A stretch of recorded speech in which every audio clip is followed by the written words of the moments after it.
কাশিমপুর গ্রামে থাকতেন রাসেল নামের এক দয়ালু ব্যবসায়ী। তার ছিল দুই মেয়ে, কানিজ এবং ফাতিমা। কিন্তু মেয়েদের স্বভাব নিয়ে চিন্তিত ছিল রাসেল। বড় মেয়ে কানিজ ছিল অহংকারী, সবসময় ধন সম্পদ নিয়ে গর্ব করত। আর ছোট মেয়ে ছিল বিনয়ী, সবসময় আল্লাহর উপর ভরসা করত। একদিন রাসেল কানিজ ও ফাতিমাকে ডেকে বলল, মা, তোমাদের বিয়ের বয়স হয়েছে, তোমরা বলো তোমরা কেমন ছেলেকে বিয়ে করতে চাও, আমি তোমাদের সেরকম ছেলের সাথেই বিয়ে দেব। বাবা, আমি ধনী পরিবারের ছেলের সাথেই বিয়ে করব। আমার স্বপ্ন বড় বাড়ি, দামি গাড়ি আর সোনার গয়না।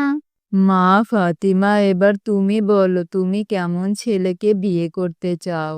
বাবা, আমি চাই এমন একজন স্বামী যে আল্লাহকে ভয় করে, নামাজ পড়ে আর পরিশ্রমী হয়। ধন সম্পদ তো আল্লাহই দেন। ঠিক বলেছ মা ফাতিমা, আসল ধন হচ্ছে ঈমান আর ভালো চরিত্র। ধন সম্পদ তো চিরস্থায়ী নয়। কিছুদিন পর রাসেল ফাতিমার বিয়ে ঠিক করলেন এক গরিব কিন্তু আল্লাহ ভীরু ছেলের সাথে। জানিস ফাতিমা, বাবা তোর বিয়ে ঠিক করেছে। আমি ভাবতেই পারছি না আমার বোন এক গরিবের সাথে বিয়ে করবে, লোকে তো হাসবে। জানি আপু, আমার বিয়ে ঠিক হয়েছে। শোনো, দুনিয়ার হাসি ঠাট্টা নিয়ে আমি ভাবি না, আমি আল্লাহর সন্তুষ্টিই চাই। বিয়ের পর ফাতিমা স্বামীর সাথে সুখে দিন কাটাতে লাগলো। সামান্য আয় হলেও তাদের মনে ছিল প্রচুর শান্তি।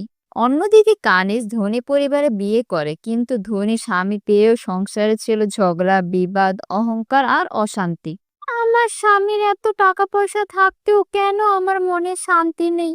এখন বুঝতে পারছি ধন সম্পদ দিয়ে নয়, বরং আল্লাহর ভয়, ঈমান আর সৎ চরিত্র দিয়েই প্রকৃত সুখ পাওয়া যায়।